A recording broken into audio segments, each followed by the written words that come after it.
Punjabi radio USA ਸੁਣ ਰਹੇ ਸਾਰੇ ਹੀ ਮਾਣਯੋਗ ਅਤੇ ਸਤਿਕਾਰਤ ਸਰੋਤਿਆਂ ਨੂੰ ਪੰਜਾਬੀ ਰੇਡੀਓ USA ਦੀ ਟੀਮ ਅਤੇ ਮੇਰੇ ਰਾਜਕਨਵੀਰ ਸਿੰਘ ਵੱਲੋਂ ਆਪ ਜੀ ਨੂੰ ਬਹੁਤ ਹੀ ਪਿਆਰ ਸਤਿਕਾਰ ਸਹਿਤ ਦੋਨੋਂ ਅੱਜ ਜੋੜ ਕੇ ਨਿੱਘੀ ਜਿਹੀ ਸਤਿ ਸ੍ਰੀ ਅਕਾਲ। ਸਭ ਨੂੰ ਜੀਆਂ ਨੂੰ ਆਖਦੇ ਹਾਂ ਸੋ ਤੋਂ ਪ੍ਰੋਗਰਾਮ ਖਬਰ ਤੇ ਨਜ਼ਰ ਦੇ ਵਿੱਚ ਆਪ ਸਭ ਦਾ ਸਵਾਗਤ ਹੈ। ਅੱਜ 2 ਮਈ ਦਿਨ ਸੋਮਵਾਰ ਤੇ ਤੁਹਾਡੇ ਲਈ ਪੇਸ਼ ਕਰਾਂਗੇ ਸਵੇਰ ਦਾ ਖਬਰ ਤੇ ਨਜ਼ਰ ਦਾ ਪ੍ਰੋਗਰਾਮ। ਤੇ ਸਾਡੇ ਨਾਲ ਇਸ ਟਾਈਮ ਇਸ ਖਬਰ ਤੇ ਨਜ਼ਰ ਪ੍ਰੋਗਰਾਮ ਦੇ ਵਿੱਚ ਜੁੜ ਚੁੱਕੇ ਨੇ ਮਿੰਟੂ ਗੁਰਸਰੀਆ ਜੀ। ਮਿੰਟੂ ਜੀ ਜੀਆਂ ਨੂੰ ਪਿਆਰ ਭਰੀ ਨਿੱਘੀ ਸਤਿ ਸ੍ਰੀ ਅਕਾਲ। ਸ਼ੁਕਰੀਆ ਜੀ, ਸਾਰਿਆਂ ਨੂੰ ਸਤਿ ਸ਼੍ਰੀ ਅਕਾਲ ਜੀ। ਸਾਡੇ ਅੱਜ ਦੇ ਪ੍ਰੋਗਰਾਮ ਖਬਰ ਤੇ ਨਜ਼ਰ ਨੂੰ ਸਪਾਂਸਰ ਕਰਦੇ ਨੇ ਖਾਲਸਾ ਇੰਸ਼ੋਰੈਂਸ ਏਜੰਸੀ ਵਾਲੇ, ਜਿਨ੍ਹਾਂ ਦੇ ਕੋਲੋਂ ਹਰ ਤਰ੍ਹਾਂ ਦੀ ਤੁਸੀਂ ਇੰਸ਼ੋਰੈਂਸ ਕਰਵਾ ਸਕਦੇ ਹੋ। ਇੰਸ਼ੋਰੈਂਸ ਬਾਰੇ ਪਤਾ ਕਰਨ ਲਈ ਕਾਲ ਕਰ ਸਕਦੇ ਹੋ 408 272 2500। ਇਸ ਦੇ ਨਾਲ ਸੂਬੇਦਾਰ ਸੁਰਜੀਤ ਸਿੰਘ ਖੰਗੂੜਾ, ਗੁਰਦੀਪ ਸਿੰਘ ਵਿਰਦੀ, ਨਵਜੋਤ ਕੌਰ ਖਲੋਟੀ, ਰਿਸ਼ਪਾਲ ਕੌਰ ਪਿੰਡ ਮਲਕਪੁਰ ਪੰਜਾਬ ਵਾਲੇ, ਸਤਰਾਮ ਸਿੰਘ ਗਿੱਲ, ਸੁਰਿੰਦਰ ਕੌਰ ਧਾਮੀ, ਮੱਖਣ ਸਿੰਘ ਮਾਨ, ਸੁਰਿੰਦਰ ਸਿੰਘ ਕਾਲੋਂ, ਕਾਬਲ ਸਿੰਘ ਬੈਂਸ ਤੇ ਦਲਬੀਰ ਸਿੰਘ ਗਿੱਲ, ਇਹਨਾਂ ਸਾਰਿਆਂ ਦਾ ਬਹੁਤ ਬਹੁਤ ਧੰਨਵਾਦ। ਜੇਕਰ ਤੁਸੀਂ ਜਾਂ ਕੋਈ ਹੋਰ ਕਾਰੋਬਾਰ ਇਸ ਪ੍ਰੋਗਰਾਮ ਨੂੰ ਸਪਾਂਸਰ ਕਰਨਾ ਚਾਹੁੰਦੇ ਹੋ, ਸੰਪਰਕ ਕਰ ਸਕਦੇ ਹੋ ਨੰਬਰ 408 722 7698 408 722 7698 ਦੇ ਉੱਤੇ। ਮਿੰਟੂ ਜੀ, ਗੱਲਬਾਤ ਦਾ ਸਿਲਸਿਲਾ ਸ਼ੁਰੂ ਕਰਦੇ ਹਾਂ। ਪੰਜਾਬੀਆਂ ਹੱਥ ਕਮਾਨ ਦੋ ਨਾ ਕਿ ਬਾਹਰਲਿਆਂ ਹੱਥ, ਇਹ ਪੰਜਾਬ ਮਨਪ੍ਰੀਤ ਬਾਦਲ ਬੋਲੇ ਨੇ ਜੀ। ਮਨਪ੍ਰੀਤ ਸਿੰਘ ਬਾਦਲ ਅੱਜ ਕੱਲ੍ਹ, ਕਿਉਂਕਿ ਤੁਹਾਨੂੰ ਪਤਾ ਕਾਂਗਰਸੀ ਹੋ ਗਏ, ਪਰ ਫਿਰ ਵੀ ਜਿਹੜਾ ਉਹ ਬਾਦਲਾਂ ਦੇ ਖਾਨਦਾਨ ਚੋਂ ਸਿਆਸਤ ਦਾ ਤਰੀਕਾ ਸਿੱਖੇ ਨੇ, ਉਹ ਕਦੇ ਕਦੇ ਕਰ ਜਾਂਦੇ ਜੀ। ਹੁਣ ਵੇਖੋ, ਬਾਹਰੀ ਇਕੱਲਾ ਇਹਨਾਂ ਨੇ ਨਹੀਂ ਕਿਹਾ, ਅੱਜ ਇਹਨਾਂ ਦੇ ਤਾਏ ਸ਼੍ਰੀ ਨੇ ਵੀ ਬਾਹਰੀ ਕਿਹਾ ਜੀ। ਸੰਗਤ ਦਰਸ਼ਨ ਸੀ ਲੰਬੀ, ਅੱਜ ਉਹਨਾਂ ਨੇ ਸਾਰਾ ਜ਼ੋਰ ਹੀ ਇਸ ਗੱਲ ਤੇ ਲਾ ਦਿੱਤਾ ਕਿ ਅਰਵਿੰਦ ਕੇਜਰੀਵਾਲ ਹੈ ਜਿਹੜਾ ਉਹ ਪੰਜਾਬ ਵਿਰੋਧੀ ਹੈ। ਉਹਨੇ ਸੁਪਰੀਮ ਕੋਰਟ 'ਚ ਲਿਖ ਕੇ ਦਿੱਤਾ ਕਿ ਜੇ ਪੰਜਾਬ ਤੋਂ ਪਾਣੀ ਨਾ ਲਿਆ ਗਿਆ, ਦੇਸ਼ ਟੁਕੜੇ ਟੁਕੜੇ ਹੋ ਜਾਏਗਾ। ਇਸ ਤਰ੍ਹਾਂ ਦੇ ਉਹਨਾਂ ਨੇ ਵੀ ਇਹਨਾਂ ਨੂੰ ਪਾਣੀ ਪੀ ਕੇ ਗੁੱਸੇ ਕੀਤੇ ਆ। ਦੂਜੇ ਪਾਸੇ ਅੱਜ ਮਨਪ੍ਰੀਤ ਸਿੰਘ ਬਾਦਲ ਇਹ ਗੱਲ ਕਹਿਣ ਡਏ ਆ ਕਿ ਬਾਹਰੀ ਹੈ ਜੀ, ਇਹਨਾਂ ਨੂੰ ਚਾਬੀ ਨਾ ਦੇ ਦਿਓ, ਕੁੱਜੀ ਨਾ ਦੇ ਦਿਓ, ਕਿਤੇ ਇਹ ਬਾਹਰੀ ਲੋਕ ਆ। ਤਾਂ ਮੇਰੇ ਖਿਆਲ ਦੇ ਨਾਲ ਇਹ ਪਰਿਭਾਸ਼ਾ ਹੈ ਜਿਹੜੀ ਹੁਣ ਤੈਅ ਕਰਨ ਦਾ ਸਮਾਂ ਆ ਗਿਆ ਕਿ ਬਾਹਰੀ ਕੌਣ ਆ। ਬਾਹਰੀ ਜੇ ਅਸੀਂ ਦੇਖੀਏ ਤਾਂ ਬਾਹਰੀ ਸੋਨੀਆ ਗਾਂਧੀ, ਉਹ ਵੀ ਤੇ ਬਾਹਰੀ ਆ। ਉਹਦਾ ਪੇਕਾ ਘਰ ਇਟਲੀ, ਇਟਲੀ ਤੋਂ ਬਾਅਦ ਉਹ ਇੱਥੇ ਵਿਆਹੀ, ਇੱਥੋਂ ਵਿਆਹੁਣ ਤੋਂ ਬਾਅਦ ਉਹਨੇ ਸਿਆਸਤ 'ਚ ਪੈਰ ਧਰਿਆ ਤੇ ਅੱਜ ਪੰਜਾਬ ਦੇ ਵਿੱਚ ਕਾਂਗਰਸ, ਜਿਹਦੀ ਮਨਪ੍ਰੀਤ ਬਾਦਲ ਗੱਲ ਕਰਦਾ, ਉਹ ਕਾਂਗਰਸ ਚਲਾ ਰਹੀ ਹੈ। ਦੂਜੇ ਪਾਸੇ ਗਾਂਧੀ ਪਰਿਵਾਰ ਨੇ ਦਿੱਲੀ 'ਚੋਂ ਜਾ ਕੇ ਹਮੇਸ਼ਾ ਚੋਣ ਹੈ ਜਿਹੜੀ ਉਹ ਜ਼ਿਆਦਾਤਰ ਮੌਕਿਆਂ ਤੇ ਯੂਪੀ 'ਚ ਲੜੀ ਹੈ। ਯੂਪੀ ਦੇ ਲੋਕ ਵੀ ਇਹ ਸਵਾਲ ਕਰਦੇ ਹੋਣਗੇ ਫਿਰ ਕਿ ਬਾਹਰੀ ਹੈ। ਇਹਨਾਂ ਦਾ ਰਾਜ ਬੱਬਰ ਹੈ, ਉਹ ਵੀ ਬਾਹਰੋਂ ਚੋਣ ਲੜਦਾ ਰਿਹਾ। ਜਿਹੜਾ ਅਡਵਾਨੀ ਸੀ, ਉਹ ਵੀ ਦਿੱਲੀ ਤੋਂ ਬਾਹਰ ਜਾ ਕੇ ਚੋਣ ਲੜਦਾ ਰਿਹਾ। ਸੋ ਸਾਰਾ ਜੇ ਸਿਆਸੀ ਤਾਣਾ ਬਾਣਾ ਵੇਖੀਏ ਤੇ ਫਿਰ ਅਸੀਂ ਕਹਿ ਸਕਦੇ ਹਾਂ ਕਿ ਅੰਦਰ ਦੇ ਬੰਦੇ ਬੜੇ ਘੱਟ ਹੈ, ਸਾਰੇ ਬਾਹਰ ਦੇ ਆ। ਪਰ ਫਿਰ ਵੀ ਜੇ ਅੰਦਰੀ ਬਾਹਰੀ ਦੀ ਗੱਲ ਕਰਨੀ ਹੋਵੇ ਤਾਂ ਸੋਚਣ ਵਾਲੀ ਗੱਲ ਇਹ ਹੈ ਕਿ ਜਿਹੜੀ ਆਮ ਆਦਮੀ ਪਾਰਟੀ ਦੀ ਇੱਥੋਂ ਦੀ ਲੀਡਰਸ਼ਿਪ ਆ, ਰਾਜ ਉਹਨੇ ਕਰਨਾ ਜਾਂ ਅਰਵਿੰਦ ਕੇਜਰੀਵਾਲ ਨੇ ਕਰਨਾ। ਜੇ ਕੇਜਰੀਵਾਲ ਨੇ ਕਰਨਾ ਫਿਰ ਤੇ ਥੋੜਾ ਬਹੁਤ ਤੁਕ ਬਣਦਾ ਹੈ। ਜੇ ਉਹ ਇਸ ਗੱਲ ਨੂੰ ਐਲਾਨਦੇ ਨੇ ਕਿ ਇੱਥੋਂ ਦਾ ਫਲਾਣਾ ਚੀਫ ਮਿਨਿਸਟਰ ਦਾ ਅਹੁਦੇਦਾਰ ਹੋਏਗਾ, ਫਲਾਣੇ MLA ਦੀ ਚੋਣ ਲੜਨਗੇ, ਤੇ ਫਿਰ ਤੇ ਰੌਲਾ ਰੰਜ ਰਹਿ ਹੀ ਨਹੀਂ ਜਾਂਦਾ। ਫਿਰ ਇਹਨਾਂ ਨੂੰ ਇਹ ਜਿਹੜੀਆਂ ਚੀਜ਼ਾਂ, ਇਹ ਗੱਲਾਂ ਕਹਿਣ ਦਾ ਕੋਈ ਅਧਿਕਾਰ ਨਹੀਂ ਬਣਦਾ। ਕਿਉਂਕਿ ਜੇ ਇੱਕ ਮੁਲਕ ਦੇ ਵਿੱਚ ਕੋਈ ਵੀ ਲੀਡਰ, ਕੋਈ ਵੀ ਰਾਜਨੇਤਾ ਕਿਤੋਂ ਚੋਣ ਲੜ ਸਕਦਾ ਤਾਂ ਕੌਮੀ ਪਾਰਟੀ ਹੈ ਜਿਹੜੀ, ਉਹ ਆਪਣੀ ਨੁਮਾਇੰਦਗੀ ਜਿਹੜੀ ਹੈ ਉਹ ਇੱਥੋਂ ਦੀ ਲੀਡਰਸ਼ਿਪ ਨੂੰ ਸੌਂਪ ਕੇ ਪੰਜਾਬ ਦੀਆਂ ਚੋਣਾਂ ਕਿਉਂ ਨਹੀਂ ਲੜ ਸਕਦੀ। ਸੋ ਇਹ ਇੱਕ ਜਿਵੇਂ ਕਹਿ ਲਈਏ ਬੇਮਤਲਬ ਦਾ ਰੌਲਾ ਹੈ ਕਿ ਉਹ ਫਲਾਣਾ ਬਾਹਰੀ ਹੈ, ਫਲਾਣਾ ਬਾਹਰੀ ਹੈ। ਜਦੋਂ ਇਸ ਮੁਲਕ 'ਚ ਸਾਰੇ ਇੱਕਸਾਰ ਰਹਿੰਦੇ ਆ ਤਾਂ ਫਿਰ ਕਿਤੋਂ ਵੀ ਕਿਸੇ ਨੂੰ ਰਾਜਨੀਤੀ ਕਰਨ ਦਾ ਹੱਕ ਆ। ਇਹਦਾ ਰੌਲਾ ਰੱਪਾ ਹੈ ਜਿਹੜਾ, ਉਹ ਸਿਰਫ ਇਸੇ ਕਰਕੇ ਪਾਇਆ ਜਾ ਰਿਹਾ। ਇੱਕ ਡਰ ਹੈ, ਇੱਕ ਖੌਫ ਹੈ, ਇੱਕ ਭੈ ਹੈ ਜਿਹੜਾ ਦੋਨਾਂ ਦੇ ਚਿਹਰਿਆਂ ਤੋਂ ਨਜ਼ਰ ਆਉਂਦਾ, ਤਾਏ ਤੋਂ ਵੀ, ਭਤੀਜੇ ਤੋਂ ਵੀ। ਸੋ ਇਹ ਡਰ ਹੈ, ਹੋਰ ਕੁਛ ਨਹੀਂ, ਬਾਹਰੀ ਮੁੱਦਾ ਨਹੀਂ ਹੈਗਾ ਜੀ। ਅਗਲੀ ਗੱਲ ਕਰੀਏ, ਸਰਬੱਤ ਖਾਲਸਾ ਵੱਲੋਂ ਥਾਪੇ ਗਏ ਜਥੇਦਾਰਾਂ ਦਾ ਅਹਿਮ ਫੈਸਲਾ। ਉਹਨਾਂ ਨੇ ਫੈਸਲਾ ਕੀਤਾ ਜੀ ਕਿ ਅਕਾਲ ਤਖਤ ਦੇ ਨਜ਼ਦੀਕ ਇੱਕ ਹੋਰ ਸਕੱਤਰੇਤ ਸਥਾਪਿਤ ਕੀਤਾ ਜਾਵੇਗਾ। ਮਤਲਬ ਕਿ ਜਿੱਦਾਂ ਇੱਥੇ ਸਕੱਤਰੇਤ ਦੇ ਵਿੱਚ ਕੰਮ ਕਾਰ ਚੱਲਦੇ ਆ, ਉਵੇਂ ਉਹਦੇ ਵਿੱਚ ਵੀ ਚੱਲਿਆ ਕਰਨਗੇ। ਉੱਥੇ ਵੀ ਜੋ ਸ਼ਿਕਾਇਤਾਂ, ਜੋ ਕੋਈ ਨਿਪਟਾਰੇ ਲਈ ਮਸਲੇ ਆਉਣਗੇ, ਉਹਨਾਂ ਨੂੰ ਵਿਚਾਰਿਆ ਜਾਇਆ ਕਰੇਗਾ। ਸੋ ਇੱਕ ਤਰ੍ਹਾਂ ਨਾਲ ਕਹਿ ਲਈਏ ਕਿ ਸਮਾਂਤਰ ਪੈਰਲਰ ਜਿਹਨੂੰ ਕਹਿ ਦਿੰਦੇ ਆਪਾਂ, ਕਿ ਸਮਾਂਤਰ ਉਸੇ ਤਰ੍ਹਾਂ ਦੀ ਧਾਰਮਿਕ ਵਿਵਸਥਾ ਜਿਹੜੀ ਉਹ ਖੜੀ ਕੀਤੀ ਜਾਏਗੀ ਜਿਸ ਤਰ੍ਹਾਂ ਦੀ ਅਕਾਲ ਤਖਤ 'ਚ ਚੱਲ ਰਹੀ ਹੈ। ਜੋ ਪਰੰਪਰਾਵਾਂ ਉੱਥੇ ਚੱਲਦੀਆਂ ਨੇ ਉਸੇ ਤਰ੍ਹਾਂ ਦੀਆਂ ਪਰੰਪਰਾਵਾਂ ਉੱਥੋਂ ਉਸੇ ਤਰ੍ਹਾਂ ਦੇ ਸਿਧਾਂਤਾਂ ਤੇ ਉਹ ਜਿਹੜਾ ਕੰਮ ਕਰ ਕੀਤਾ ਜਾਵੇਗਾ। ਪਰ ਇੱਥੇ ਮਸਲਾ ਹੈ ਜਿਹੜਾ ਉਹ ਥੋੜ੍ਹਾ ਜਿਹਾ ਇਸ ਕਰਕੇ ਪੇਚੀਦਾ ਹੈ ਕਿ ਇੱਕ ਤੇ ਦੁਬਿਧਾ ਬੜੀ ਤਗੜੀ ਪੈ ਜਾਏਗੀ। ਦੇਖੋ ਉੱਥੇ ਇਹ ਮਸਲਾ ਬਣ ਜਾਏਗਾ ਕਿ ਕਿਹਦੇ ਵੱਲ ਜ਼ਿਆਦਾ ਲੋਕ ਜਾਂਦੇ, ਕਿਹਦੇ ਵੱਲ ਘੱਟ ਜਾਂਦੇ। ਜਿਹਦੇ ਉਲਟ ਜਾਏਗਾ ਫੈਸਲਾ ਉਹ ਦੂਜੇ ਕੋਲ ਭੱਜ ਕੇ ਚਲਾ ਜਾਇਆ ਕਰੇਗਾ ਕਿ ਇੱਧਰੋਂ ਨਿਕਲ ਕੇ ਉੱਧਰ ਚਲੇ ਜਾਓ ਜੀ, ਉਹਨੇ ਐ ਕਰਤਾ, ਉਹਨੇ ਐ ਕਰਤਾ। ਸੋ ਇਹ ਥੋੜਾ ਜਿਹਾ ਜਿਹੜਾ ਆ ਉਹ ਪਾੜਾ ਵਧਾਉਣ ਵਾਲੀ ਗੱਲ ਆ, ਦੁਬਿਧਾ ਜਿਹੜੀ ਵਧਣ ਵਾਲੀ ਗੱਲ ਆ। ਦੂਜੀ ਗੱਲ ਕਿ ਜਿਹੜਾ ਢਾਂਚਾ, ਬੁਨਿਆਦੀ ਢਾਂਚਾ ਦੇਖੋ SGPC ਦਾ, ਜਿਵੇਂ ਉਹ ਪੌੜੀਆਂ ਦੇ ਡੰਡੇ ਚੜ੍ਹ ਕੇ ਉੱਤੇ ਜਾ ਬੈਠੇ ਆ, ਉਹਨਾਂ ਨੂੰ ਉਹਨਾਂ ਡੰਡਿਆਂ ਦੇ ਰਾਹੀਂ ਥੱਲੇ ਕੀਤਾ ਜਾਵੇ ਤਾਂ ਮੁਨਾਸਬ ਜਾਂ ਵਾਜਬ ਹੈ। ਦੂਜੀ ਗੱਲ ਕਿ ਹਕੂਮਤ ਜਿਹੜੀ ਆ ਉਹ ਤੁਹਾਨੂੰ ਪਤਾ ਸਿੱਧੇ ਰੂਪ ਦੇ ਵਿੱਚ ਇਹਨਾਂ ਨੂੰ ਇਸ ਤਰੀਕੇ ਦਾ ਕੰਮ ਨਹੀਂ ਕਰਨ ਦੇਵੇਗੀ। ਸਿੱਧੇ ਰੂਪ 'ਚ ਅਸੀਂ ਦੇਖਿਆ ਇਹਨਾਂ ਨੂੰ ਸੰਦੇਸ਼ ਪੜ੍ਹਨ ਤੋਂ ਬਾਅਦ ਕਿਸ ਤਰ੍ਹਾਂ ਦੀਆਂ ਮੁਸ਼ਕਲਾਤਾਂ ਜਿਹੜੀਆਂ ਉਹ ਖੜੀਆਂ ਕਰ ਦਿੱਤੀਆਂ ਗਈਆਂ। ਉਸ ਤੋਂ ਬਾਅਦ ਦੇਸ਼ ਧਰੋਹ ਦੇ ਮੁਕੱਦਮੇ ਦਰਜ ਹੋਏ, ਕਿਸ ਤਰੀਕੇ ਨਾਲ ਹਾਈ ਕੋਰਟ 'ਚੋਂ ਜਾ ਕੇ ਜ਼ਮਾਨਤਾਂ ਹੋਈਆਂ, ਸਾਰਾ ਕੁਛ ਆਪਾਂ ਵੇਖਿਆ।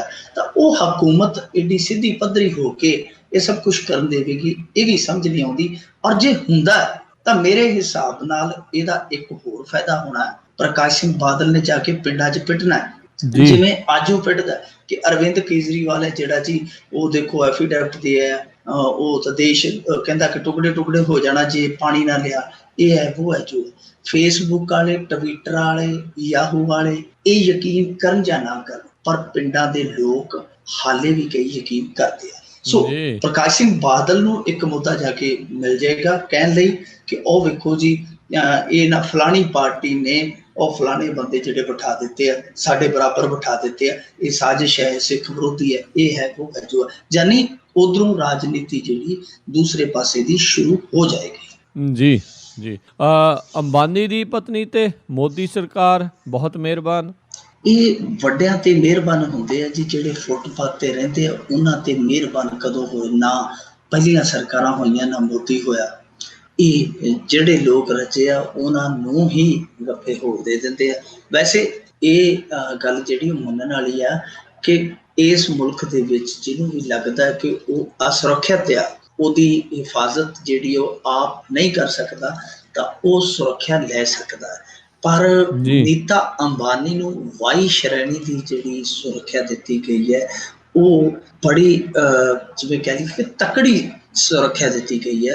CRPF ਦੇ 20 ਜਵਾਨ ਹੈ ਜਿਹੜੇ ਉਹ ਹੁਣ ਆਪਣੀਆਂ ਗੱਡੀਆਂ ਦੇ ਨਾਲ ਉਹਨੂੰ ਐਸਕੌਰਟ ਕਰਿਆ ਕਰਨਗੇ। ਅਸੀਂ ਇੱਥੇ ਜ਼ਿਆਦਾ ਵਾਦ ਵਿਵਾਦ ਖੜਾ ਇਸ ਲਈ ਨਹੀਂ ਕਰ ਸਕਦੇ ਕਿਉਂਕਿ ਇਹਨਾਂ ਦਾ ਜਿਹੜਾ ਵੀ ਖਰਚਾ ਬਣਿਆ ਕਰੇਗਾ ਉਹ ਅੰਬਾਨੀ ਹੋਣੀ ਜਿਹੜਾ ਪੇ ਕਰਿਆ ਕਰਨਗੇ। ਹੁਣ ਅੰਬਾਨੀ ਪੇ ਕਰਿਆ ਕਰੇਗਾ ਜਾਂ ਕੋਈ ਅੰਬਾਨੀ ਦਾ ਮਿੱਤਰ, ਇਹ ਹਾਲੇ ਤੈਅ ਨਹੀਂ ਹੋਇਆ ਕਿਉਂਕਿ ਉਹਦੇ ਮਿੱਤਰ ਵੀ ਅੱਜ ਕੱਲ੍ਹ ਚੰਗੇ ਹੱਥ ਰੰਗੀ ਬੈਠੇ ਆ, ਉਹ ਵੀ ਕਾਫੀ ਭਰਪੂਰ ਆ ਇਸ ਸਮੇਂ ਖਜ਼ਾਨਿਆਂ ਦੇ ਨਾਲ। ਕੀ ਪਤਾ ਉਹ ਮਦਦ ਕਰਦੇ ਆ ਕਰਨ, ਕਿਉਂਕਿ ਅੰਬਾਨੀ ਹੋਣੀ ਤੁਹਾਨੂੰ ਪਤਾ ਥੋੜਾ ਜਿਹਾ ਅੱਜ ਕੱਲ੍ਹ ਸੇਵਿੰਗ ਕਰਦੇ ਪਏ। ਸੋ ਇਹ 20 ਸੁਰੱਖਿਆ ਗਾਰਡਾਂ ਦਾ ਜਿਹੜਾ ਇਹ ਅਮਲਾ ਉਹ ਇਹਦਾ ਜਿੰਨਾ ਵੀ ਖਰਚਾ ਹੋਏਗਾ ਉਹ ਅੰਬਾਨੀ ਜਿਹੜੇ ਆ ਉਹ ਅਦਾ ਕਰਿਆ ਕਰਨਗੇ।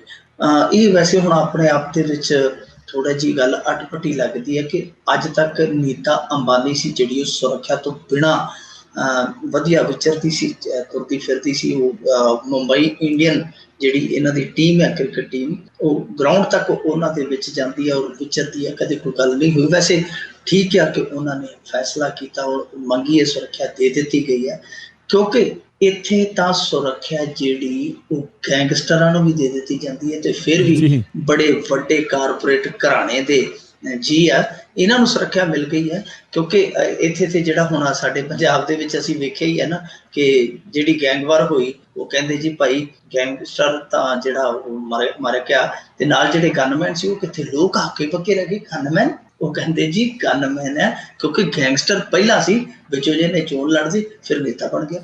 ਜੀ ਜੀ ਬਿਲਕੁਲ ਜੀ, ਇਹੀ ਅਜੀਬ ਰੰਗ ਦੇ ਤੇ ਅਜੀਬ ਰੰਗਾਂ ਦੀ ਗੱਲ ਕਰਦੇ ਆ। ਮੁੱਖ ਮੰਤਰੀ ਦੇ ਸੰਗਤ ਦਰਸ਼ਨ ਦੇ ਵਿੱਚ ਵੀ ਅਜੀਬ ਰੰਗ ਦਿਸ ਰਹੇ ਨੇ। ਇਹ ਰੰਗ ਆ ਜਿਹੜੇ ਉਹ ਬਾਦਲਾਂ ਦੇ ਰੰਗ 'ਚ ਭੰਗ ਪਾਉਣ ਵਾਲੇ ਆ। ਅਸਲ 'ਚ ਲੰਬੀ ਅੱਜ ਤੱਕ ਇਹੋ ਜਿਹੇ ਰੰਗ ਵੇਖੇ ਨਹੀਂ ਸਨ ਗਏ। ਪਹਿਲਾਂ ਤੇ ਕੱਲ ਮੁਕਤਸਰ ਦੇ ਵਿੱਚ ਇੱਕ ਬਜ਼ੁਰਗ ਨੇ ਪੱਗ ਲਾ ਕੇ ਇਹਨਾਂ ਦੇ ਪੈਰਾਂ 'ਚ ਧਰ ਦਿੱਤੀ ਕਿ ਆਹ ਮੇਰੀ ਪੱਗ ਲੈ ਲਓ, ਮੇਰੇ ਬੱਚਿਆਂ ਦੀ ਪੱਗ ਨਾ ਲਾਓ, ਕਿਉਂਕਿ ਉਹਦੇ ਜਿਹੜੇ ਮੁੰਡੇ ਔਰ ਉਹਦੇ ਸਾਥੀ ਸੀਗੇ ਉਹ ਬੇਰੁਜ਼ਗਾਰ ਲਾਈਨਮੈਨ ਨੇ ਜਿਹੜੇ ਲੰਮੇ ਸਮੇਂ ਤੋਂ ਡਾਂਗਾਂ ਚੱਲਦੇ ਆ। ਤੇ ਉਹਨੇ ਕਿਹਾ ਕਿ ਆਹ ਪੱਗ ਹੀ ਹੈ ਨਾ, ਜਿਹੜੀ ਪੱਗ ਮੈਂ ਲਾ ਦਿੰਦਾ, ਉਸ ਪੱਗ 'ਚ ਤੇ ਇਹਦੇ ਪੱਗ 'ਚ ਕਿੰਨਾ ਕੁ ਫਰਕ ਆ ਕਿ ਉਹ ਰੱਬ ਦਾ ਵਾਸਤਾ ਉਹਨਾਂ ਨੂੰ ਨੌਕਰੀ ਦਿਓ। ਇੱਕ ਮਜਬੂਰ ਬਾਪ ਮੁੱਖ ਮੰਤਰੀ ਦੇ ਸਾਹਮਣੇ ਪੱਗ ਲਾ ਲਵੇ, ਇਹ ਆਪਣੇ ਆਪ ਦੇ ਵਿੱਚ ਬੜੀ ਵੱਡੀ ਨਮੋਸ਼ੀ ਵਾਲੀ ਗੱਲ ਆ। ਫਿਰ ਅੱਜ ਮੁੱਖ ਮੰਤਰੀ ਸਾਹਿਬ ਆਪਣੇ ਹਲਕੇ 'ਚ ਸਨ ਤੇ ਉੱਥੇ ਦਲਿਤ ਔਰਤਾਂ ਜਿਹੜੀਆਂ ਉਹ ਡੱਬਲੀ ਮਲਕੋ ਕੀ ਪਿੰਡ ਆ, ਉੱਥੋਂ ਛੱਡ ਤੁਰੀਆਂ, ਪੰਡਾਲ ਛੱਡ ਤੁਰੀਆਂ, ਮਿੰਤਰਲਾ ਕਰਕੇ ਉਹਨਾਂ ਨੂੰ ਬਿਠਾਇਆ ਗਿਆ, 2 ਮਿੰਟ ਬੈਠੀਆਂ ਫਿਰ ਛੱਡ ਕੇ ਚਲੀਆਂ ਗਈਆਂ। ਇੱਕ ਹੋਰ ਉੱਥੇ ਬੜਾ ਦਿਲਚਸਪ ਕਿੱਸਾ ਵਾਪਰਿਆ ਬਲੋਚਕੇਰੇ। ਅੱਜ ਉੱਥੇ ਇੱਕ 80 ਸਾਲ ਦੇ ਬਜ਼ੁਰਗ ਨੇ ਘੇਰ ਲਿਆ ਮੁੱਖ ਮੰਤਰੀ ਨੂੰ। ਉਹ ਕਹਿੰਦਾ ਜੀ, ਕਹਿੰਦਾ ਕਿ ਇੱਕ ਤੇ ਬਾਦਲ ਸਾਹਿਬ ਮੇਰੇ ਘਰ ਨੂੰ 3 ਕਿੱਲੇ ਸੜਕ ਹੈ ਜਿਹੜੀ ਸਰਪੰਚ ਨੇ ਰੋਕੀ ਹੋਈ, ਉਹ ਬਣਾ ਕੇ ਦਿਓ। ਤੇ ਉਹ ਕਹਿੰਦੇ ਜੀ ਬਣਾ ਦਿਆਂਗੇ। ਕਹਿੰਦਾ ਇਹ ਇੰਨੇ ਨਾਲ ਨਹੀਂ ਸਰਨਾ। ਇੰਨੇ ਨਾਲ ਕਿੱਥੇ? ਕਹਿੰਦਾ ਕਿ ਨਾਲ ਪੋਸਟ ਦੇ ਠੇਕੇ ਵੀ ਖੋਲੋ ਪੰਜਾਬ 'ਚ, ਕਿਉਂਕਿ ਅਸੀਂ ਮਰਨ ਡਏ ਆ, ਭੁੱਕੀ ਦੇ ਠੇਕੇ ਖੋਲੋ। ਤੇ ਜੇ ਨਾ ਖੋਲੀ ਤੁਸੀਂ ਤੇ ਕਹਿੰਦੇ ਕਿ ਪਲਟੀ ਵੱਜ ਜਾਣੀ ਐਤਕੀ, ਕਿਉਂਕਿ ਕੈਪਟਨ ਸਾਨੂੰ ਵਾਜਾਂ ਮਾਰਦਾ, ਉਹ ਕਹਿੰਦਾ ਇਧਰੋਂ ਨਹੀਂ ਤੇ ਇਧਰ ਆ ਜਾਓ, ਮੈਂ ਤੁਹਾਡੀ ਗੱਲਬਾਤ ਸੁਣਾਂਗਾ। ਸੋ ਇਹੋ ਜਿਹਾ ਲੰਬੀ 'ਚ ਦੇਖਿਆ। ਪਰ ਸਭ ਤੋਂ ਵਿਚਿੱਤਰ ਵਰਤਾਰਾ ਜਿਹੜਾ ਉੱਥੇ ਘਟਿਆ ਉਹ ਇਹ ਸੀ ਕਿ ਆਮ ਤੌਰ ਤੇ ਸ਼ਾਂਤ ਤੇ ਹਸਮੁਖ ਲਹਿਜੇ 'ਚ ਗੱਲਾਂ ਕਰਨ ਵਾਲੇ ਮੁੱਖ ਮੰਤਰੀ ਸਰਦਾਰ ਪ੍ਰਕਾਸ਼ ਸਿੰਘ ਬਾਦਲ ਨੇ ਅੱਜ ਬੜੀ ਗੈਰ ਸੰਜੀਦਾ ਟਿੱਪਣੀ ਕੀਤੀ। ਇੱਕ ਕੈਂਸਰ ਦਾ ਮਰੀਜ਼ 24 ਕੁ ਸਾਲਾਂ ਦਾ ਨੌਜਵਾਨ ਸੀ ਜਿਹੜਾ, ਉਹ ਆਪਣੀ ਮਾਂ ਦੇ ਨਾਲ ਪੇਸ਼ ਹੋਇਆ ਕਿਉਂਕਿ ਉਹਦਾ ਪਿਓ ਹੈ ਨਹੀਂ ਸੀ। ਉਸ ਵਿਧਵਾ ਔਰਤ ਨੇ ਮਿੰਤਰਲਾ ਕੀਤਾ ਕਿ ਭਾਈ ਮੇਰੀ ਕੋਈ ਨਾ ਕੋਈ ਇਮਦਾਦ ਕਰੋ। ਪਿੰਡ ਦੇ ਸਰਪੰਚ ਨੂੰ ਪੁੱਛਿਆ, ਉੱਥੋਂ ਦਾ ਬਲੋਚਕੇਰੇ ਦਾ ਸਰਪੰਚ ਸੀ ਕੋਈ ਬਿਕਰ ਸਿੰਘ। ਉਹਨੂੰ ਕਹਿੰਦੇ ਕਿ ਬਿਕਰ ਸਿੰਘ ਹਾਂ ਕੋਈ ਮਦਦ। ਉਹ ਕਹਿੰਦਾ ਜੀ ਆਪਾਂ ਭਲਿਆਂ ਵੇਲੇ 'ਚ 10,000 ਰੁਪਇਆ ਦਿੱਤਾ ਇਹਨਾਂ ਨੂੰ। ਤੇ ਮੁੱਖ ਮੰਤਰੀ ਸਾਹਿਬ ਕਹਿੰਦੇ ਕਿ ਤੁਹਾਨੂੰ 10,000 ਰੁਪਇਆ ਦਿੱਤਾ ਤਾਂ ਹੈ। ਉਹ ਕਹਿੰਦੇ ਜੀ 25,000 ਦੀ ਸਾਡੀ ਮਹੀਨੇ ਦੀ ਦਵਾਈ ਆਉਣ ਡਈ ਆ PGI 'ਚੋਂ, 25,000 ਦਾ ਖਰਚਾ ਹੈ ਤੇ ਤੁਸੀਂ ਕੁੱਲ 2 ਸਾਲਾਂ 'ਚ ਸਾਨੂੰ 10,000 ਦਿੱਤਾ, ਤੁਹਾਡਾ 10,000 ਅਸੀਂ ਕਿੱਥੇ ਸਾਂਭ ਕੇ ਰੱਖੀਏ? ਤੇ ਮੁੱਖ ਮੰਤਰੀ ਸਾਹਿਬ ਭੜਕ ਗਏ। ਉਹ ਕਹਿੰਦੇ ਮੈਂ ਤੁਹਾਡਾ ਕਰਜ਼ਾ ਦੇਣਾ, ਤੁਸੀਂ ਤੇ ਐਂ ਗੱਲਾਂ ਕਰਨ ਡੇ ਜਿਵੇਂ ਮੈਨੂੰ ਫੜਾਏ ਆ। ਸੋ ਇਹ ਸ਼ਬਦ ਜਿਹੜੇ ਮੁੱਖ ਮੰਤਰੀ ਦੇ ਮੂੰਹੋਂ ਨਿਕਲੇ, ਉਹ ਕਿਤੇ ਨਾ ਕਿਤੇ ਇਹਨਾਂ ਚੀਜ਼ਾਂ ਤੇ ਮੋਹਰ ਲਾਉਂਦੇ ਆ ਕਿ ਅੰਦਰ ਹੜਬੜਾਹਟ ਹੈ, ਕੋਈ ਨਾ ਕੋਈ ਗੜਬੜ ਹੈ, ਕੋਈ ਨਾ ਕੋਈ ਹੈ। ਕਿਉਂਕਿ ਇਸ ਤਰ੍ਹਾਂ ਲੰਬੀ ਦੇ ਵਿੱਚੋਂ ਲੋਕਾਂ ਦਾ ਸਾਹਮਣੇ ਖੜ ਕੇ ਤਲਖੀਆਂ ਦੇ ਨਾਲ ਸਵਾਲ ਕਰਨੇ, ਉਹਨਾਂ ਦਾ ਰੁੱਸਣਾ, ਉਹਨਾਂ ਦਾ ਸ਼ਰੇਆਮ ਕਹਿ ਦੇਣਾ, ਜਿਵੇਂ ਦਲਿਤ ਔਰਤਾਂ ਨੇ ਅੱਜ ਕਿਹਾ ਕਿ ਅਸੀਂ ਵੋਟਾਂ ਪਾ ਕੇ ਕਮਲੇ ਹੋ ਗਏ ਬਾਦਲ ਨੂੰ, ਪਰ ਗਾਂ ਤੋਂ ਅਸੀਂ ਗਲਤੀ ਨਹੀਂ ਕਰਨੀ। ਸੋ ਇਹ ਚੀਜ਼ਾਂ ਜਿਹੜੀਆਂ ਵਾਪਰਦੀਆਂ ਪਈਆਂ, ਉਹ ਕਿਤੇ ਨਾ ਕਿਤੇ ਅਕਾਲੀ ਦਲ ਲਈ ਖਤਰੇ ਦਾ ਘੁੱਗੂ ਹੈ ਕਿ ਜੇ ਤੁਸੀਂ ਨਾ ਸੰਭਲੇ ਫਿਰ ਇਹ ਖਤਰੇ ਦਾ ਘੁੱਗੂ ਮਿੱਤਰਾ ਬੋਲ ਪਿਆ। ਜੀ ਜੀ ਜੀ ਜੀ ਇਹ ਖਤਰੇ ਦਾ ਘੁੱਗੂ ਤਾਂ ਬੋਲ ਹੀ ਰਿਹਾ ਹੈ। ਬਿਲਕੁਲ। ਜੇਲ੍ਹ 'ਚ ਨਸ਼ੇ ਤੋਂ ਲੜਾਈ, 15 ਬੰਦੀ ਜ਼ਖਮੀ।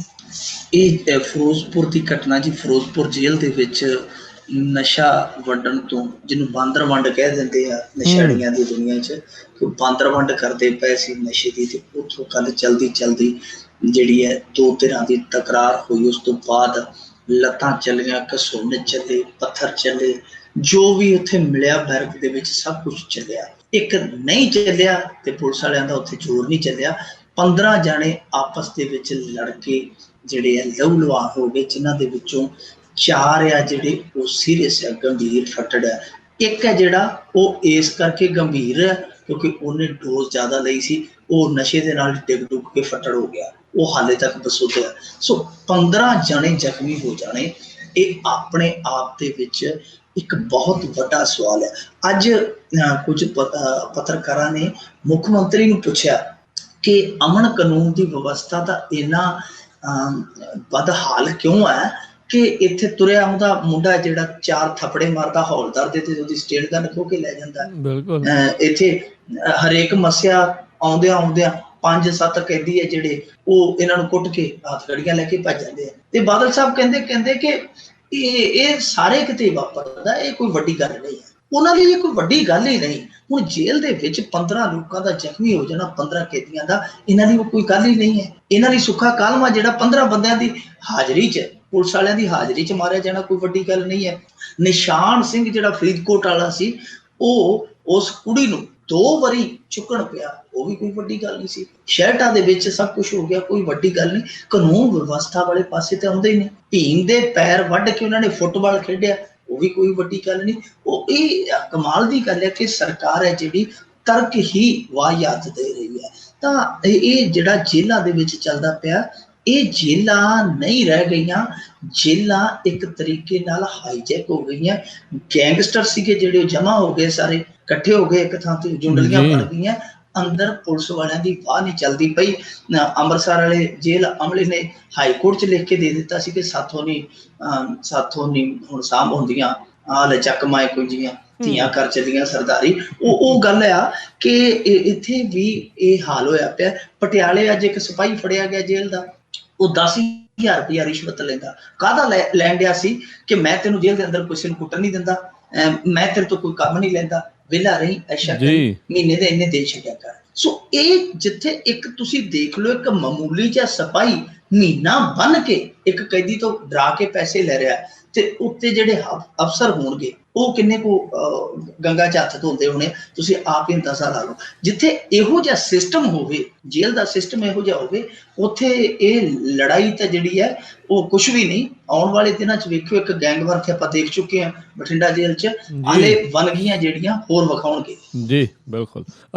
ਰਵਿੰਦਰ ਸਿੰਘ ਚੀਮਾ ਨੇ ਕਿਸਾਨ ਖੁਦਕੁਸ਼ੀਆਂ ਤੇ ਦਿੱਤਾ ਆਪਣਾ ਤਰਕ। ਰਵਿੰਦਰ ਚੀਮਾ ਜਿਹੜੇ ਆ ਉਹ ਕਹਿ ਲਈਏ ਇੱਕ ਤਰ੍ਹਾਂ ਨਾਲ ਕਿ ਜਿਹੜੇ ਆੜਤੀਏ ਬਨਾਮ ਕਿਸਾਨ ਝਗੜ ਰਹੇ ਆ ਜੋਧਪੁਰ ਖੁਦਕੁਸ਼ੀ ਕਾਂਡ ਤੇ, ਉਹ ਆੜਤੀਆਂ ਦੀ ਪਿੱਠ ਤੇ ਖੜਾ ਹੈ ਉਸ ਮਾਮਲੇ 'ਚ। ਉਹਦਾ ਤਰਕ ਆ ਕਿ ਜਿਹੜੀਆਂ ਖੁਦਕੁਸ਼ੀਆਂ ਕਿਸਾਨ ਕਰਦੇ ਪਏ ਆ, ਇਹ ਇਹਨਾਂ ਦੀ ਆਪਣੀ ਗਲਤੀ ਦਾ ਨਤੀਜਾ। ਕਹਿੰਦੇ ਕਿ ਫਜ਼ੂਲ ਖਰਚੀ ਕਿਸਾਨ ਜਿਹੜੇ ਬੜੀ ਕਰਦੇ ਆ, ਵਿਆਹਾਂ ਤੇ ਵੱਧ ਚੜ ਕੇ ਖਰਚਾ ਕਰਦੇ ਆ।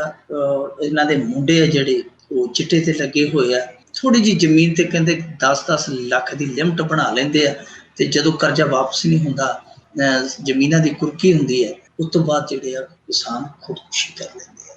ਹੁਣ ਚੀਮਾ ਸਾਹਿਬ ਆ ਜਿਹੜੇ, ਉਹ ਸ਼ਾਇਦ ਪਿੰਡਾਂ ਦੇ ਵਿੱਚ ਅਸਲੀ ਕਿਸਾਨਾਂ ਦੇ ਘਰ ਕਦੇ ਗਏ ਨਹੀਂ। ਉਹਨਾਂ ਨੇ ਜ਼ਿਮੀਂਦਾਰਾਂ ਦੇ, ਜਗੀਰਦਾਰਾਂ ਦੇ, ਚੈਲਦਾਰਾਂ ਦੇ ਘਰ ਵੇਖੇ ਹੋਣੇ ਆ, ਜਿਨ੍ਹਾਂ ਦੇ ਘਰੇ ਵਿਆਹਾਂ ਤੇ ਜਿਹੜੇ ਉਹ ਡੀਜੇ ਵੱਜਦੇ ਆ, ਵਿਆਹ ਤੇ ਲੜੀਆਂ ਵੀ ਲੱਗਦੀਆਂ, ਤੇ 10-10 ਦਿਨ ਜਿਹੜਾ ਆ ਉਹ 13ਵੇਂ ਰਤਨ ਦਾ ਲੰਗਰ ਚੱਲਦਾ ਰਹਿੰਦਾ।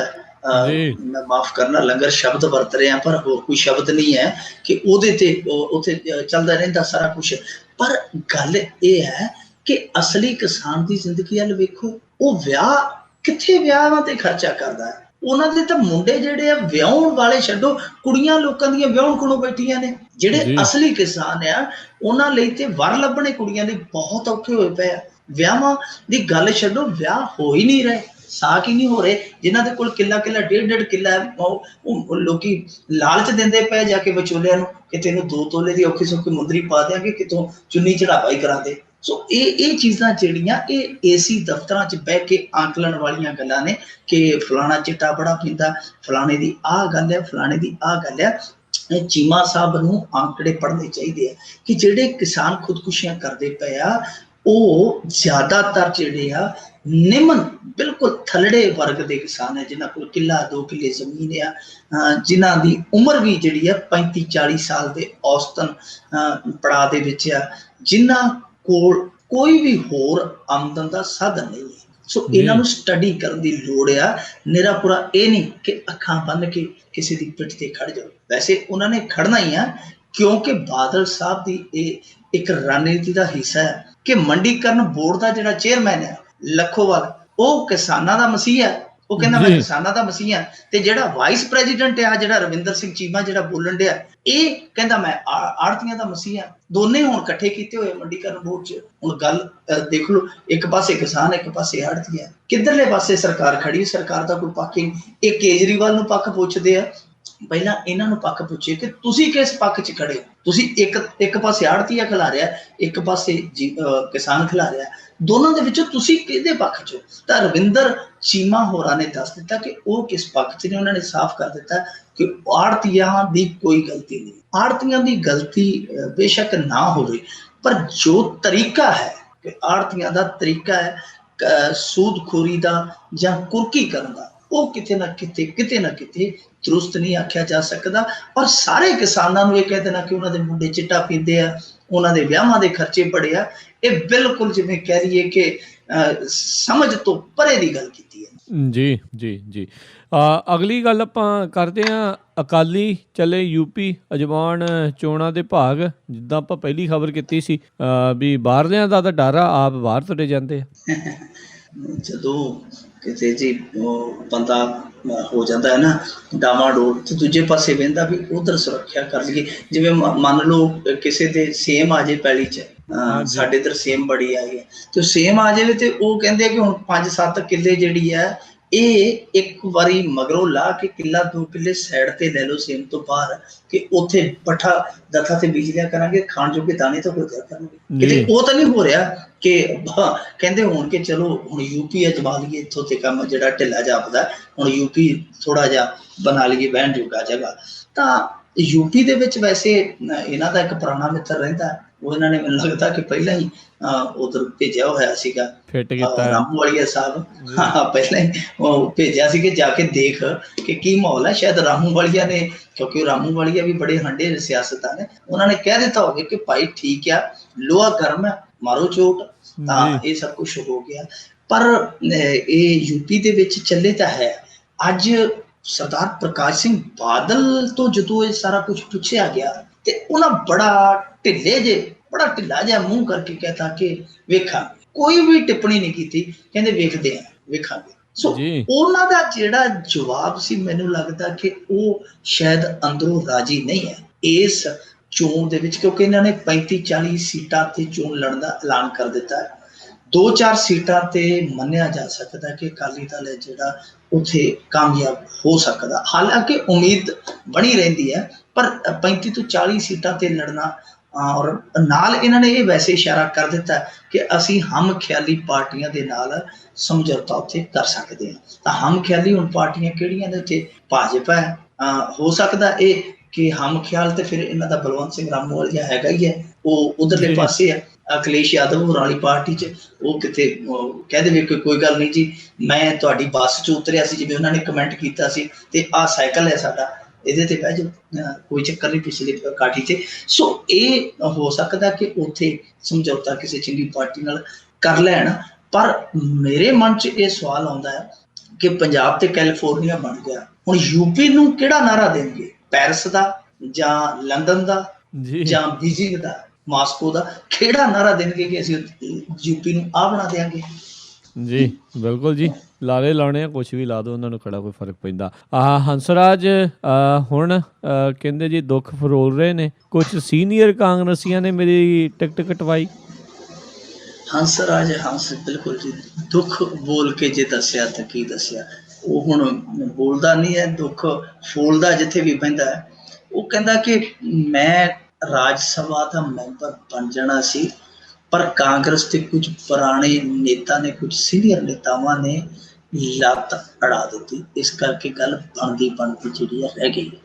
ਉਹਨਾਂ ਨੇ ਸਿੱਧੇ ਤੌਰ ਤੇ ਨਾਂ ਲਿਆ ਸ਼ਮਸ਼ੇਰ ਸਿੰਘ ਦੁੱਲੋ ਦਾ। ਕਹਿੰਦਾ ਕਿ ਦੁੱਲੋ, ਜੇਕਰ ਮੈਂ ਬਣ ਜਾਂਦਾ ਰਾਜ ਸਭਾ ਦਾ ਮੈਂਬਰ, ਦੁੱਲੋ ਕਹਿੰਦਾ ਸੀ ਮੈਂ ਆਤਮਦਾਹ ਕਰ ਲੈਣਾ, ਯਾਨੀ ਮੈਂ ਖੁਦਕੁਸ਼ੀ ਕਰ ਲੈਣੀ ਹੈ, ਤੇ ਇਸ ਕਰਕੇ ਕਹਿੰਦਾ ਕਿ ਟਿਕਟ ਕੱਢੀ ਗਈ। ਹੁਣ ਵੇਖੋ ਕਿੰਨੀ ਲਾਲਸਾ ਹੈ ਕਿ ਟਿਕਟ ਦਾ ਖਹਿੜਾ ਕਿਤੇ ਵੀ ਨਹੀਂ ਛੱਡਦੇ। ਜਲੰਧਰ ਤੋਂ ਉਹ ਬੱਸ ਚੜ੍ਹ ਕੇ ਬਠਿੰਡੇ ਆ ਜਾਣ, ਟਿਕਟ ਉਹਨਾਂ ਦੇ ਨਾਲ ਹੀ ਹੁੰਦੀ ਹੈ। ਫਿਰ ਇੱਧਰੋਂ ਜੇ ਫਗਵਾੜੇ ਨੂੰ ਚਲੇ ਜਾਣ, ਟਿਕਟ ਉਹਨਾਂ ਦੀ ਜੇਬ 'ਚ ਹੀ ਹੁੰਦੀ ਹੈ। ਟਿਕਟ ਹੀ ਕਰਦੇ ਜਾਂਦੇ। ਹਾਲੇ ਕਹਿੰਦੇ ਕਿ ਅਸੀਂ ਫਕਰ ਫਕੀਰ ਲੋਕ, ਕੋਈ ਲਾਲਚ ਨਹੀਂ ਹੈ। ਤਾਂ ਦੇਖੋ ਟਿਕਟ ਉਹਨਾਂ ਨੇ ਆਪਣੇ ਪੱਲੇ ਦੇ ਨਾਲ ਬੰਨੀ ਹੋਈ, ਜਿੱਥੇ ਜਾਂਦੇ ਟਿਕਟ ਦਾ ਰੌਲਾ ਉਹਨਾਂ ਨੇ ਜ਼ਰੂਰ ਪਾਉਣਾ। ਤਾਂ ਇਹ ਦਰਸਾਉਂਦਾ ਕਿ ਅੱਜ ਕੱਲ੍ਹ ਫਕਰ ਫਕੀਰਾਂ ਦਾ ਵੀ ਜਿਹੜਾ ਹੈ ਨਾ, ਉਹ ਆਧੁਨਿਕੀਕਰਨ ਹੋ ਗਿਆ, ਉਹ ਵੀ ਮੌਡ ਹੋ ਗਏ ਥੋੜਾ ਜਿਹਾ, ਉਹਨਾਂ ਨੇ ਵੀ ਹੱਥ ਪੱਲੇ ਮਾਰਨੇ ਸ਼ੁਰੂ ਕਰ ਦਿੱਤੇ ਆ। ਪਰ ਇੱਕ ਗੱਲ ਹੈ ਕਿ ਇਹ ਕਹਿੰਦੇ ਆ ਕਿ ਕੈਪਟਨ ਹੈ ਜਿਹੜਾ ਬੜਾ ਮਸੀਹਾ ਹੈ ਪੰਜਾਬ ਦਾ, ਇਹ ਹੈ ਉਹ ਜੋ, ਇਹਨਾਂ ਨੂੰ ਘੱਟੋ ਘੱਟ ਉਹਦੇ ਮੂੰਹ ਨੂੰ ਚੁੱਪ ਕਰ ਜਾਣਾ ਚਾਹੀਦਾ, ਦੜ ਵੱਟ ਲੈਣੀ ਚਾਹੀਦੀ ਹੈ। ਜਿਹੜਾ ਹੋ ਗਿਆ ਸੋ ਹੋ ਗਿਆ, ਜਿਹੜਾ ਮੁੱਲਾ ਮਰ ਗਿਆ ਜਾਂ ਰੋਜੇ ਮੁੱਕ ਗਏ, ਫਿਰ ਅੱਗੇ ਚਾਂਸ ਹੈ। ਪਰ ਜਿਸ ਤਰੀਕੇ ਨਾਲ ਇਹ ਫਪਤੀਆਂ ਕੱਸਦੇ ਪਏ ਇੱਕ ਦੂਜੇ ਤੇ ਹੰਸਰਾਜ ਹੰਸੂਰੀ, ਤਾਂ ਲੱਗਦਾ ਕਿ ਸੀਟ ਇਹਨਾਂ ਨੂੰ ਕਦੇ ਮਿਲਣੀ ਵੀ ਨਹੀਂ। ਸੀਟ ਮੇਰੇ ਖਿਆਲ ਦੇ ਨਾਲ ਲਾਲ ਬੱਤੀ ਵਾਲੀ ਕਾਰ ਵਾਲੀ ਸੀਟ ਤੇ ਇਹਨਾਂ ਨੂੰ ਨਸੀਬ ਹੋਣੀ ਨਹੀਂ, ਜਿਸ ਤਰੀਕੇ ਨਾਲ ਕੰਮ ਕਰਨ ਡਏ ਆ। ਕਿ ਇੱਕ ਪਾਸੇ ਕਹਿੰਦੇ ਕਿ ਕਾਂਗਰਸ ਪਾਰਟੀ ਹੈ ਜਿਹੜੀ ਹਮਦਰਦ ਹੈ, ਮੈਂ ਕਾਂਗਰਸ ਪਾਰਟੀ ਦੀ ਸੇਵਾ ਕਰਨਾ ਹੈ, ਦੂਜੇ ਪਾਸੇ ਉਹ ਮੇਵਾ ਭਾਲੀ ਜਾਂਦੇ ਆ। ਹੁਣ ਇਹ ਕਮਾਲ ਦੀ ਗੱਲ ਹੈ। ਇੱਥੋਂ ਤੱਕ ਆਖ ਦਿੱਤਾ ਕਿ ਜੀ ਜੇ ਮੈਂ ਰਾਜ ਸਭਾ 'ਚ ਜਾਣਾ ਤਾਂ ਮੈਨੂੰ ਉਹਨਾਂ ਦੀ ਮੌਤ ਦਾ ਇੰਤਜ਼ਾਰ ਕਰਨਾ ਪਵੇ ਜੀ। ਉਹ ਇੱਥੋਂ ਤੱਕ ਆਪਣੇ ਪਾਰਟੀ ਦੇ ਲੀਡਰਾਂ ਨੂੰ ਕਹਿ ਰਹੇ ਆ, ਜਿਹੜੀ ਪਾਰਟੀ ਨੂੰ ਉਹ ਦੱਸਦੇ ਪਏ ਕਿ ਇਹ ਪਾਰਟੀ ਬਹੁਤ ਸੋਹਣੀ ਹੈ, ਪਾਰਟੀ ਦੀ ਮੈਂ ਸੇਵਾ ਕਰਨਾ ਹੈ।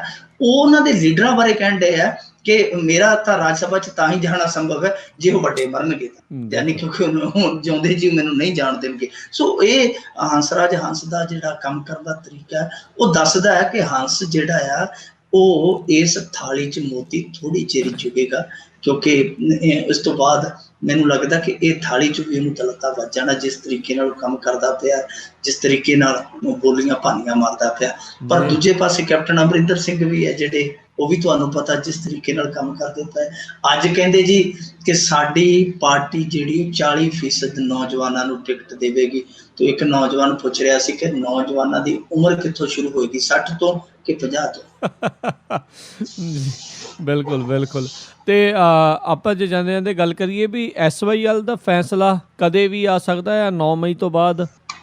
ਇਹ ਫੈਸਲਾ ਜੇ ਮੁੱਖ ਮੰਤਰੀ ਪੰਜਾਬ ਦੀ ਜ਼ੁਬਾਨ ਚੋਂ ਆਪਾਂ ਸੁਣਨਾ ਹੋਵੇ ਤੇ ਉਹਨਾਂ ਨੇ ਪੈਸ਼ੀਨ ਗੋਈ ਦੀ ਕਰ ਵੀ ਦਿੱਤੀ ਹੈ। ਦਿਉਣ ਖੇੜੇ ਪਿੰਡ ਦੇ ਵਿੱਚ ਅੱਜ ਨਾਨਕਾ ਪਿੰਡ ਆ ਮੁੱਖ ਮੰਤਰੀ ਦਾ, ਦਿਉਣ ਖੇੜਾ ਜੀ। ਦਿਉਣ ਖੇੜੇ ਪਿੰਡ ਦੇ ਵਿੱਚ ਇਹਨਾਂ ਨੇ ਅੱਜ ਲਗਭਗ ਪੌਣੇ ਘੰਟੇ ਦੀ ਸਪੀਚ ਕੀਤੀ ਤੇ ਉਹਦੇ ਚੋਂ 60% ਸਮਾਂ ਸੀ ਜਿਹੜਾ ਪਾਣੀ ਦੇ ਮੁੱਦੇ ਤੇ ਇਹਨਾਂ ਦਾ ਭਾਸ਼ਣ ਰਿਹਾ ਜੀ। 60% ਭਾਸ਼ਣ ਹੈ ਜਿਹੜਾ ਪਾਣੀ ਦੇ ਮੁੱਦੇ ਤੇ ਸੀ। ਉੱਥੇ ਇੱਕ ਰਮਜ਼ ਇਹਨਾਂ ਨੇ ਕਹੀ, ਸ਼ਾਇਦ ਹੋਰ ਵੀ ਲੋਕਾਂ ਨੇ ਉਸ ਰਮਜ਼ ਨੂੰ ਪਛਾਣਿਆ ਹੋਵੇਗਾ। ਰਮਜ਼ ਇਹ ਸੀ, ਇਹ ਕਹਿੰਦੇ ਕਿ ਸੁਪਰੀਮ ਕੋਰਟ 'ਚੋਂ ਜਿਹੜਾ ਫੈਸਲਾ ਆਉਣਾ ਉਹ ਆਪਾਂ ਨੂੰ ਪਤਾ ਹੀ ਹੈ, ਆਪਾਂ ਹੁਣ ਲੜਾਈ ਲਈ ਤਿਆਰ ਹੋ ਜਾਓ, ਝੋਲਿਆਂ 'ਚ ਲੀੜੇ ਪਾ ਲਓ, ਜੇਲ੍ਹਾਂ 'ਚ ਵੀ ਜਾਣਾ ਪੈ ਸਕਦਾ ਹੈ। ਤਾਂ ਉੱਥੇ ਇਹ ਗੱਲ ਕਹਿਣੀ, ਸੁਪਰੀਮ ਕੋਰਟ ਨੇ ਹਾਲੇ ਫੈਸਲਾ ਨਹੀਂ ਦਿੱਤਾ। ਇਹ ਖਬਰ ਵੀ ਬਾਅਦ 'ਚ ਆਈ ਕਿ 9 ਤਰੀਕ ਨੂੰ ਸੁਪਰੀਮ ਕੋਰਟ ਹੈ ਜਿਹੜੀ ਉਹ ਆਪਣੀ ਰਾਏ ਦੇਵੇਗੀ, ਕਿਉਂਕਿ ਫੈਸਲਾ ਰਾਸ਼ਟਰਪਤੀ ਨੇ ਹਾਲੇ ਕਰਨਾ, ਇਹ ਰਾਏ ਜਿਹੜੀ ਬਣਨੀ ਹੈ। ਤੇ ਹਾਲੇ ਰਾਏ ਆਉਣੀ ਦੀ ਜਿਹੜੀ ਤਰੀਕ ਵੀ ਬਾਹਰ ਨਹੀਂ ਆਈ ਖਬਰਾਂ ਦੇ ਵਿੱਚ। ਮੁੱਖ ਮੰਤਰੀ ਨੇ ਤੜਕੇ ਪਛੀਨ ਗੋਈ ਕਰ ਦਿੱਤੀ ਕਿ ਭਾਈ ਤਿਆਰ ਹੋ ਜਾਓ। ਤਾਂ ਇਹਦਾ ਮਤਲਬ ਹੈ ਕਿ ਪੰਜਾਬ ਸਰਕਾਰ ਮੰਨ ਕੇ ਚੱਲ ਰਹੀ ਹੈ ਕਿ ਸੰਭਾਵਨਾ ਜਿਹੜੀ ਉਹ ਪੰਜਾਬ ਦੇ ਉਲਟ ਕੇਸ ਜਾਂਦੀ ਹੈ। ਤਾਂ ਇਸ ਹਾਲਤ ਦੇ ਵਿੱਚ ਇਹ ਕੇਸ ਹੁਣ ਉਲਟ ਲਿਜਾਇਆ ਜਾ ਰਿਹਾ ਜਾਂ ਆਪਣੇ ਆਪ ਹੀ ਤੁਰ ਕੇ ਜਾ ਰਿਹਾ, ਇਹ ਤੇ ਅੱਡ ਬਹਿਸ ਦਾ ਵਿਸ਼ਾ ਹੈ। ਤਾਂ ਮੇਰੇ ਖਿਆਲ ਦੇ ਨਾਲ ਜੇ ਇਹ ਸੰਭਾਵਨਾ ਪੁਖਤਾ ਹੁੰਦੀ ਹੈ, ਜੇ ਇਹ ਰਮਜ਼ ਸੱਚਿਓਂ ਸੱਚ ਹੁੰਦੀ ਹੈ, ਤਾਂ ਫਿਰ ਇਸ ਸਿਆਸਤ ਦੇ ਵਿੱਚ, ਪੰਜਾਬੀ ਸਿਆਸਤ ਦੇ ਵਿੱਚ ਇੱਕ ਕੋਈ ਮੋੜ ਆ ਸਕਦਾ। ਕੈਪਟਨ ਅਮਰਿੰਦਰ ਸਿੰਘ ਰਾਖਾ ਨੰਬਰ 1 ਹੈ ਤੇ ਰਾਖਾ ਨੰਬਰ 2 ਜਿਹੜੇ ਪ੍ਰਕਾਸ਼ ਸਿੰਘ ਬਾਦਲ ਹੈ, ਇਹ ਫਿਰ ਚੀਚੀ ਨੂੰ ਲਹੂ ਲਾ ਕੇ ਸ਼ਹੀਦ ਬਣ ਸਕਦੇ। ਜੀ ਜੀ ਜੀ ਬਿਲਕੁਲ। ਸੋ ਬਹੁਤ ਬਹੁਤ ਧੰਨਵਾਦ ਮਿੰਟੂ ਜੀ, ਤੁਸੀਂ ਸਾਡੇ ਨਾਲ ਜੁੜੇ, ਇਹਨਾਂ ਖਬਰਾਂ ਬਾਰੇ ਸਾਨੂੰ ਵਿਸਤਾਰ 'ਚ ਜਾਣਕਾਰੀ ਦਿੱਤੀ। ਅਗਲੇ ਬੁਲੇਟਿਨ ਤੱਕ ਲਈ ਤੁਹਾਡਾ ਬਹੁਤ ਬਹੁਤ ਧੰਨਵਾਦ, ਮਿਹਰਬਾਨੀ, ਸਤਿ ਸ੍ਰੀ ਅਕਾਲ। ਸਤਿ ਸ੍ਰੀ ਅਕਾਲ ਜੀ। ਤੇ ਸਰੋਤਿਓ, ਇੱਥੇ ਹੀ ਸਾਡਾ ਅੱਜ ਦਾ ਇਹ ਪ੍ਰੋਗਰਾਮ ਆ ਉਹ ਵੀ ਹੁਣ ਸਮਾਪਤ ਹੁੰਦਾ ਹੈ। ਹੁਣ ਮੈਨੂੰ ਰਾਜਕਰਨਵੀਰ ਸਿੰਘ ਨੂੰ ਵੀ ਇਜਾਜ਼ਤ ਦਿਓ। ਮੇਰੇ ਵੱਲੋਂ ਵੀ ਆਪ ਸਭ ਨੂੰ ਬਹੁਤ ਪਿਆਰ ਸਤਿਕਾਰ ਸਹਿਤ ਦੋਨੋਂ ਜੋੜ ਕੇ ਨਿੱਘੀ ਜਿਹੀ ਸਤਿ ਸ੍ਰੀ ਅਕਾਲ। ਜਿਉਂਦੇ ਵਸਦੇ ਰਹੋ, ਹੱਸਦੇ ਖੇਲਦੇ ਰਹੋ ਤੇ ਸੁਣਦੇ ਰਹੋ ਪੰਜਾਬੀ ਰੇਡੀਓ USA।